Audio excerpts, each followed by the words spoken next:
اللهم رب زدني علما والحقني بالصالحين اعوذ باللہ من الشیطان الرجیم بسم اللہ الرحمن الرحیم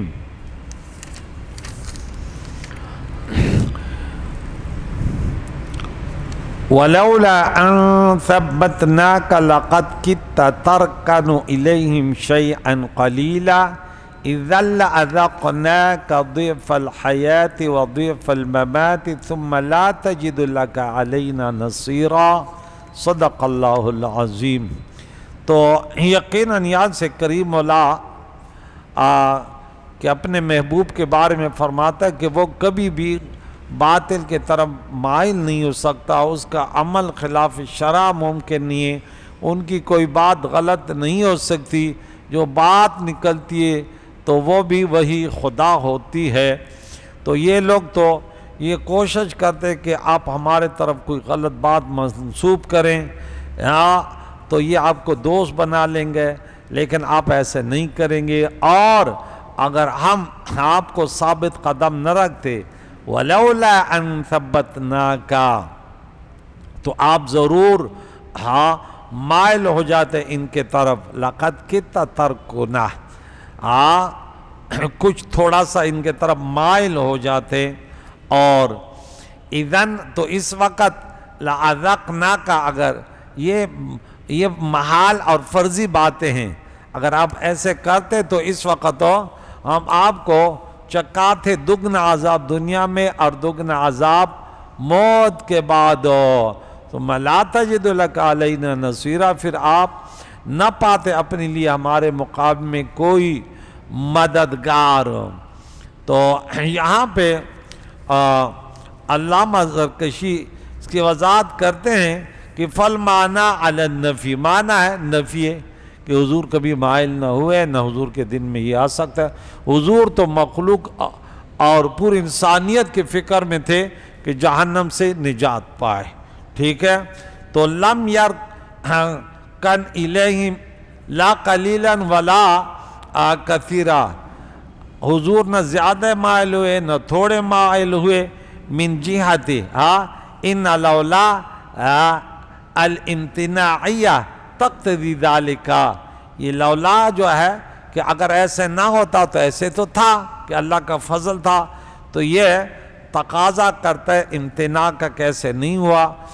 ذالک وَإِنَّ امتناع مقاربہ الرکون القلیل، حضور کا تھوڑا مائل بھی اور نہیں تھا، یعنی اللہ تعالیٰ اپنے رسول کے پاؤں کو مضبوطی سے راہ راست پر مستحکم کر دیے، اس لیے کفار کے طرف ادنا سا میلان بھی نہیں ہو سکتا، چہ جائے کہ حضور عقائد و جہان ان کے طرف زیادہ مائل ہوں۔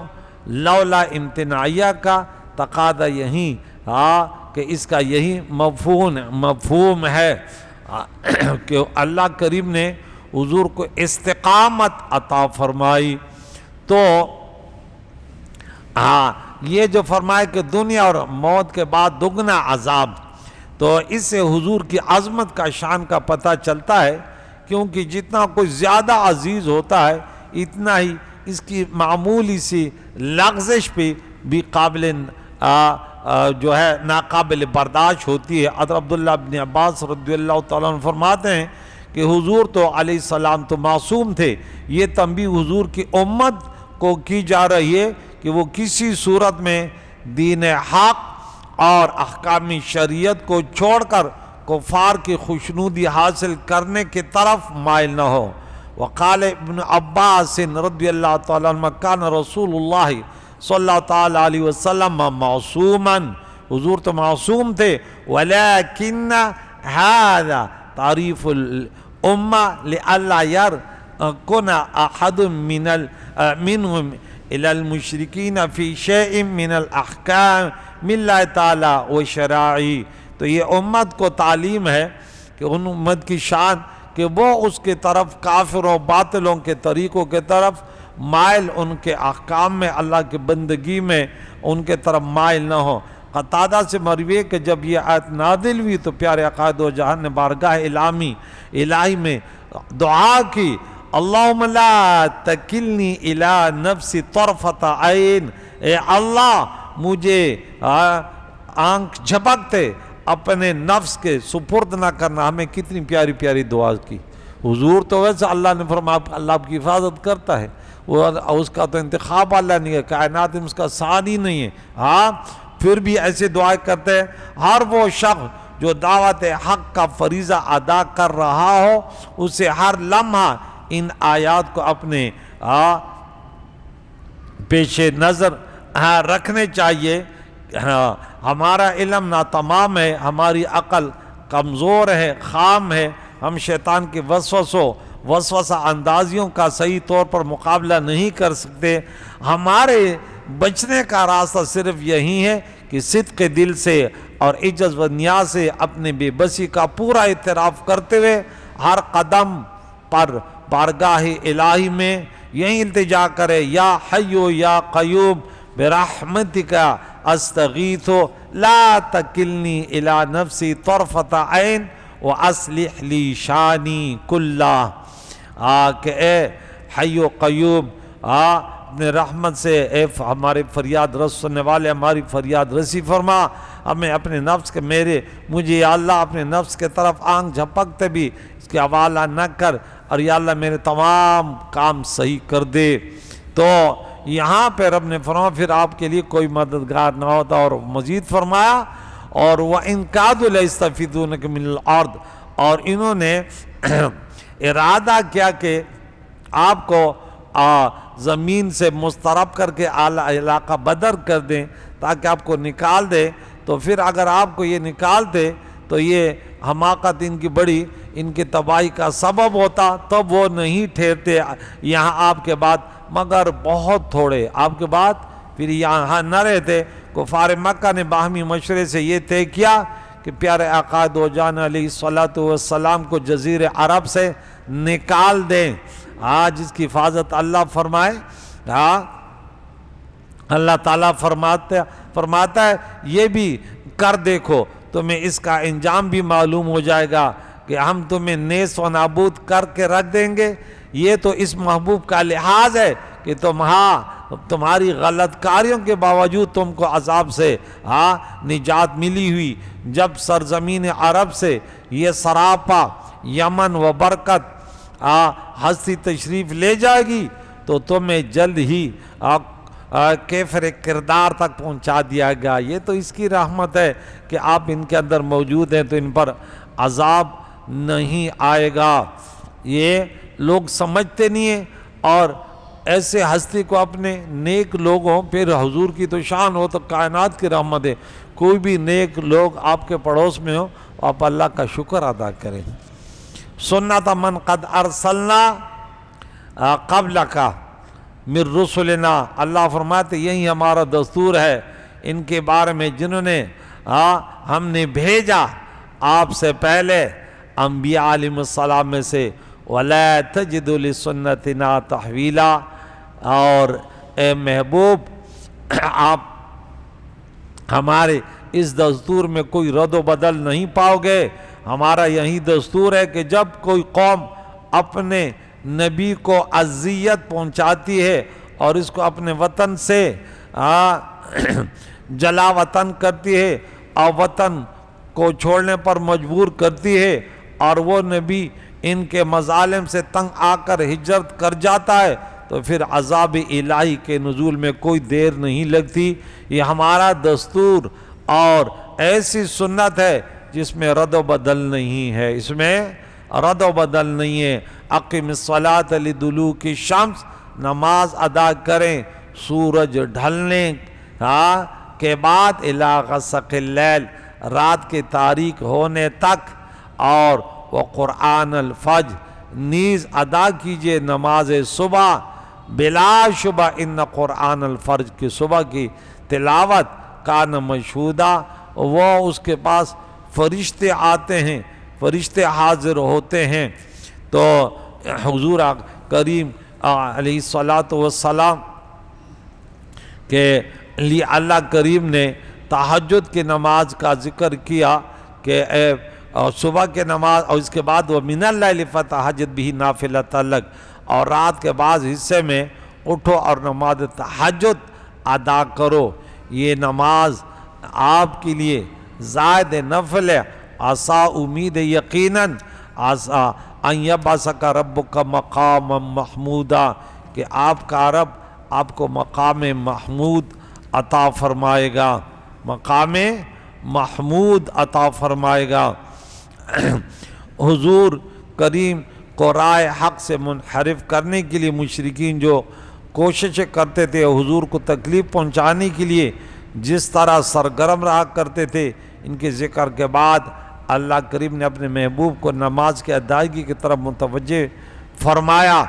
نماز پنجگانہ سفر معراج میں فرض ہوئی تھی، یہاں نمازوں کے اوقات بتائے جا رہے ہیں جن کی تفصیل حضرت جبریل علیہ السلام نے 2 روز حاضر ہو کر اور جماعت کرا دی، ابتدائی وقت میں اور اینڈ کے وقت، پہلے دن نماز 5 پڑھائی شروع وقت میں، پھر آخری وقت میں۔ دلوک یہاں کیا ہے کہ لدلوک الشمس، تو دلوک کس کو کہتے ہیں کہ دلوکن غربت، یعنی غروب ہو جائے یا زرد ہو جائے یا جو ہے نا مائل ہو جائے، یہ تینوں معنی ہے۔ ان کبد السماء، آسمان کے بیچ سے، والحمل علی الزوال اولا، لیکن صحیح ہے کہ جیسے سورج ڈھل جائے، جس کو زوال کا وقت کہتے ہیں، سورج ڈھل جائے۔ غسق پہلی رات کے اندھیری کو کہتے ہیں، الغسق ظلمت اول اللیل، زوال آفتاب سے غروب شفق تک 4 نمازوں کے اوقات ہو گئے۔ فجر کے نماز کا وقت اللہ قرآن الفجر سے بیان کیا گیا، یعنی دن اور رات کے فرشتے اس وقت یکجا ہوتے ہیں۔ مشہودہ جو لفظ آیا کہ اس میں فرشتے حاضر ہوتے ہیں، یکجا ہوتے ہیں۔ اور تہجد جو ہے، یہ تہجد کا ٹائم جو ہے، تہجد ترک وجود، یہ جاگنے بھی کو کہتے ہیں، سونے کو بھی کہتے ہیں۔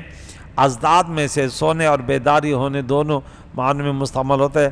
لغت کے امام الازہری نے اس لفظ کی تحقیق کرتے ہوئے لکھا کہ تہجد ترک وجود، یعنی نیند کو ترک کرنا کے معنی میں استعمال ہوتا ہے۔ اور پہلی نماز پنجگانہ کے اوقات بیان ہوئے جو ہر کس و ناقص پر فرض ہے، مرد ہو یا عورت۔ اب اس مخصوص نماز کے ادائیگی کا ذکر ہو رہا ہے جو پیارے عقائد و جہان پر بطور زائد نماز لائے۔ اس میں اختلاف ہے کہ تہجد کی نماز حضور پر فرض تھی یا نفل تھی، اس میں تھوڑا اس سے اختلاف ہے، یہ بھی آپ کو بتا دوں۔ میرے استاد محترم نے بڑی اچھی تشریح کی ہے، یاد اس سے باتیں کر دیتا ہوں کہ اس 79 آیت میں فرمایا اور رات کے کچھ حصے میں تہجد کی نماز پڑھے۔ قتیبہ نے کہا تہجد کا معنی ہے بیدار ہونا، حجدہ کا معنی ہے سونا، اور باب تفل کا خاص ہے سلب ماخذ، اس لیے تہجد کا معنی ہے نیند کو زائل کرنا۔ اگر انسان رات کو جاگ رہا ہو اور پھر نماز پڑھے تو یہ تہجد نہیں ہوگی، اس کو شب بیداری کہیں گے۔ نیند سے اٹھ کر نماز پڑھے تو تہجد ہوگی۔ اللہ تعالیٰ نے فرمایا اور آپ رات کے کچھ حصے میں تہجد کی نماز پڑھے، اس کا معنی یہ کہ اگر انسان ساری رات جاگ کر نفل پڑھتا رہے تو وہ تہجد نہیں ہے۔ تہجد کی نماز تب ہوگی جب وہ عشاء پڑھ کر سو جائے، پھر تہجد کے لیے اٹھے۔ حضور علیہ السلام کتنی رکعت پڑھتے تھے؟ اس میں مختلف روایت ہیں، 13، 11، 9، 7، 3 رکعت آخر میں وطر پڑھتے تھے۔ اگر 7 پڑھی تو اس میں سے 4 اس کی ہو گئی تہجد کی، اور آگے جو ہے نا 3 وطر کی ہو گئی۔ یہاں کہ حضور علیہ السلام پر یہ نماز فرض تھی یا نہیں، تو امام عبدالرحمن بن علی بن محمد بن جوزی متوفہ 597 میں لکھتے ہیں کہ اللہ تعالیٰ نے فرمایا آپ رات کے کچھ حصے میں تہجد کی نماز پڑھیں جو خصوصاً آپ کے لیے نفل ہے۔ لغت میں نفل کا معنی ہے جو اصل پر زائد ہو، اور تہجد کے زائد ہونے کے متعلق 2 قول ہیں۔ عبداللہ ابن عباس اور سعید بن جبیر نے کہا کہ آپ پر جو نمازیں فرض تھی یہ ان پر زائد ہے، اس کا معنی یہ ہے کہ تہجد کی نماز آپ پر فرض ہے اور آپ پر رات میں قیام کرنا فرض کر دیا گیا تھا، ایک قول ٹھیک ہے۔ دو، امام ابو امامہ حسن و مجاہد نے کہا تہجد کی نماز فرض پر زائد ہے اور خود فرض نہیں ہے، اور یہ صرف حضور علیہ الصلوۃ والسلام کے لیے نفل ہے۔ مجاہد نے کہا چونکہ آپ اپنی اگلی اور پچھلی زندگی میں مغفور ہیں، تو جو چیز بھی آپ کے فرائض پر زائد ہو وہ آپ کے لیے نفل اور فضیلت ہے، اور آپ کے غیر کے لیے گناہوں کا کفارہ ہے۔ نمبر یہ اچھا انہوں نے یہ بات کی۔ بعض اہل علم نے کہا کہ تہجد کی نماز ابتداء میں آپ پر فرض تھی، پھر آپ کو اس کے ترک میں رخصت دی گئی اور تہجد کی نماز آپ کے لیے نفل ہو گئی۔ ابن العنباری نے اس میں دو قول ذکر کیے۔ نمبر ایک، مجاہد نے کہا حضور علیہ السلام جب نفل پڑھتے تھے تو اس لیے نہیں پڑھتے تھے کہ نوافل سے آپ کی مغفرت ہوگی، کیونکہ آپ کی مغفرت کلی طور پہ پہلے ہی اعلان ہو چکا ہے، جبکہ آپ کا غیر جب نفل پڑھتا تو وہ یہ امید رکھتا ہے کہ ان نوافل سے ان کے گناہ مٹ جائیں گے۔ پس حضور علیہ السلام کے لیے نوافل حاجت سے زیادہ ہیں، اور آپ ان نوافل سے اس کے گناہ مٹ جائیں گے۔ اچھا، حضور علیہ الصلوۃ والسلام تو پہلے سے، لیکن دوسروں کے لیے ہے حضور علیہ السلام نوافل حاجت سے زیادہ ہیں، تو آپ کے غیر کے لیے نوافل اس کی حاجت کے مطابق ہیں، کیونکہ ان کے اپنے گناہوں کی مغفرت کی جائے گی غیر کی، اور ان نوافل سے عذاب کی دوری ہونے کی توقع ہوگی جو پڑے گا۔ اور حضور علیہ الصلوۃ والسلام تو وہ تو کائنات کی رحمت ہیں۔ نمبر دوسرا معنی کہ آپ کی امت اور حضور علیہ السلام دونوں کے لیے تہجد نفل ہے۔ اس آیت میں ہر چند کے حضور علیہ الصلوۃ والسلام کو خطاب ہے، لیکن اس خطاب میں آپ کی امت بھی داخل ہے، لیکن نبی اکرم صلی اللہ علیہ وسلم کے لیے تہجد اس لیے نفل ہے کہ اس سے آپ کے درجات بلند ہوں اور اللہ تعالیٰ کے ساتھ آپ کے قرب میں اضافہ ہو، اور آپ جو استغفار فرماتے ہیں اس کا بھی یہی محمل ہے۔ اور امت کے لیے تہجد اس لیے نفل ہے کہ تہجد کے ذریعے ان کے گناہ معاف ہوتے ہیں۔ زاد المسیر میں علامہ جوزی نے جلد نمبر 5 صفحہ 76 اور 77 میں لکھا۔ علامہ فخر الدین محمد بن عمر رازی متوفہ 606 میں لکھتے ہیں، اللہ تعالیٰ نے فرمایا تہجد کی نماز خصوصیت سے آپ کے لیے زائد یہ نفل ہے۔ اس کی توجیہ یہ ہے کہ مجاہد نے خوبصورت بات کہی ہے، اللہ تعالیٰ نے حضور علیہ السلام کے اگلے پچھلے خلاف اولا کاموں کی مغفرت فرما دی ہے، اس لیے آپ فرائض کے علاوہ جو بھی عبادت کرتے ہیں وہ گناہ کے مٹانے کے لیے نہیں ہوتی، کیونکہ اول تو آپ نے کوئی گناہ نہیں کیا کیونکہ آپ معصوم ہیں، اور امت کی تبلیغ اور تشریح کے لیے اور اعمال میں ان کے لیے نمونہ فراہم کرنے کے لیے آپ نے بعض اوقات جو بظاہر خلاف اللہ کام کیے، اللہ تعالیٰ نے ان کی بھی مغفرت فرما دی۔ ہم نے ان کاموں کو بظاہر خلاف اللہ کہا ہے اس لیے کہ یہ کام حقیقت میں فرائض نبوت سے تھے، لیکن لوگوں کو ایسے نظر آ رہے تھے، اس لیے بظاہر خلاف۔ مثلا ایک موقع پر آپ نے کھڑے ہو کر پانی پیا، بظاہر خلاف اللہ ہے، لیکن حقیقت میں فرائض نبوت سے، کیونکہ آپ کا مقصد یہ بتانا تھا کہ کھڑے ہو کر پانی پینا بھی جائز ہے۔ ان کاموں میں بھی آپ کو فرائض کا اجر ملے گا۔ ہمارے حق میں یہ خلاف اولا ہے اور آپ کے حق میں فرائض نبوت میں سے ہیں، یعنی بیٹھ کر پینا تو سنت ہے، بہتر ہے، لیکن کسی نے کھڑے ہو کر پیا تو کوئی گناہ نہیں۔ تو حضور نے جوازن تو بظاہر ایسے تھا، حقیقت میں کہ یہ کوئی حرام یا نہیں ہے، حضور نے اس لیے کر دیا، یہ نہیں کہ بعض کام ایسے کیے کہ یہ نہیں کہ وہ بھی سنت نہیں، تو بتانے کے لیے کہ یہ حرام یا ایسے نہیں ہے۔ تو امام راضی فرماتے ہیں کہ آپ کے نوافل پڑھنا تکفیر ذنوب کے لیے نہیں ہے، بلکہ درجات میں زیادتی اور کثرت ثواب کے لیے ہے، اس وجہ سے نوافل آپ کے حق میں زائد ہیں، اس کے برخلاف امت کے گناہ ہیں اور ان کے گناہوں کے کفارہ کی احتیاج ہے امت کے لیے۔ اس سے معلوم ہے کہ تہجد اور اس نوع کی دیگر عبادات صرف حضور علیہ السلام کے لیے نوافل اور زوائد ہیں، اور آپ کے غیر کے حق میں نفل اور زائد نہیں ہے۔ اس لیے اللہ تعالیٰ نے فرمایا تہجد خصوصاً آپ کے لیے نافل ہیں۔ علامہ آلوسی نے بھی یہی لکھا ہے۔ بعض علماء نے اس آیت کا معنی بیان کیا کہ آپ پر باقی 5 نمازوں کے علاوہ تہجد کی نماز زائد فرض ہے، اور یہ صرف آپ کی خصوصیت ہے، یعنی باقی امت پر تہجد کی نماز فرض نہیں ہے۔ علامہ قرطبی فرماتے ہیں یہ تعویل 2 وجہ سے بعید ہے، صحیح نہیں ہے۔ اولاً اس لیے کہ فرض پر نفل کا اطلاق نہیں ہوتا، فرض کو نفل نہیں کہتے، اور اگر یہ اطلاق مجازن ہو تو بلا ضرورت ہے۔ دوسری وجہ یہ کہ حضور علیہ السلام نے فرمایا اللہ تعالیٰ نے بندوں پر 5 نمازیں فرض کی ہیں۔ ابو داؤد میں وغیرہ میں یہ حدیث موجود ہے، اور حدیث قدسی میں اللہ تعالیٰ نے فرمایا یہ عدد 5 نمازیں ہیں اور اجر 50 نمازیں کی ہوگی۔ شب معراج میں 50 نمازیں فرض ہوئی نا، آخر میں 5 ہوگی، بولا ثواب 50 کا ملے گا، اور میرے قول میں تبدیلی نہیں ہوتی۔ اللہ نے فرمایا، یہ بخاری، صحیح مسلم وغیرہ کی حدیث ہے۔ ان حدیثوں میں یہ تصریح ہے کہ صرف 5 نمازیں فرض ہیں، تو 5 نمازوں پر ایک زائد نماز کیسے فرض ہو سکتی ہے؟ اسی طرح حافظ ابن حجر اسقلانی نے لکھا ہے کہ پھر تہجد کی فرضیت 5 نمازوں کی فرضیت سے منسوخ کر دی گئی۔ حافظ بدر الدین عینی حنفی فرماتے ہیں پہلے رات کو قیام کرنا فرض تھا، اور جب 5 نمازیں فرض ہو گئی تو تہجد کی نماز کی فرضیت منسوخ ہو گئی۔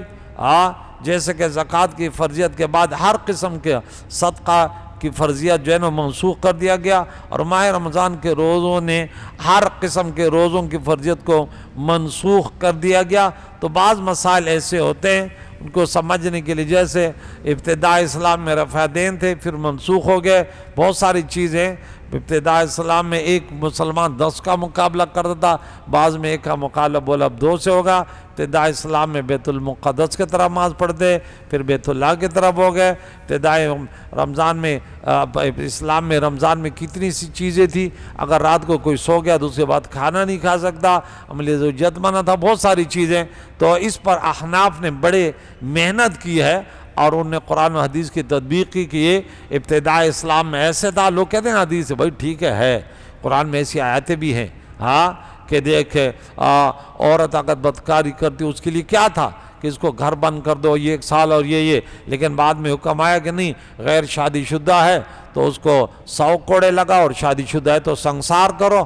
تو یہ چیزیں بعد دھیرے دھیرے۔ تو اس طرح نماز تہجد کے بارے میں نے کہا کہ ابتداء اسلام میں یہ تھا، بعد میں یہ صرف نفل ہی تھی۔ تو کریم اللہ سے دعا ہے کہ ہمیں قرآن مجید فرقان حمید کے تعلیمات سے بہرہ مند فرمائے، ہمیں پیارے عقائد و جان کی سنتوں کو سیکھ کر اس پر عمل کر کے پھر دوسروں تک پہنچانے کی توفیق عطا فرمائے یا رب۔ وصلی اللہ تعالی محمد و صحبہ اجمعین برحمتہ۔